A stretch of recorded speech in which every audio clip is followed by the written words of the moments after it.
মানুষ খুব ভালো আছে বা কারো কোনো সমস্যা নেই এরকম তো নাই, বরঞ্চ মাঝে মধ্যে আরও নিত্যদিন এরকম বক্তব্য কিছু মানুষ দেয় যেটা শুনলে মনে হয় যে মানুষের দুঃখ কষ্টের সাথে হয়তো হাসি তামাশা ঠাট্টা করা হচ্ছে।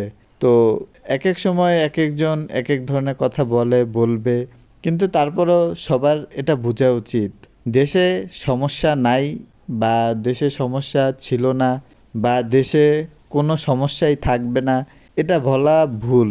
সমস্যা সব দেশেই থাকে, কিন্তু সবাইকে মিলে সেটা সমাধান করতে হবে, সেই রকম বক্তব্য দেওয়া উচিত। যে কোনো সময় যেই সমস্যাটা হয় সেটা অস্বীকার না করে স্বীকার করে তারপর সেটার জন্য পদক্ষেপ গ্রহণ করা উচিত। যদি সমস্যার সমাধান করতে ১ বছর সময় লাগে, যে এটা তো অনেক সময়, তারপরও এটা স্বীকার করা উচিত যে একটা দীর্ঘমেয়াদী সময় লাগবে সমস্যার সমাধান করতে।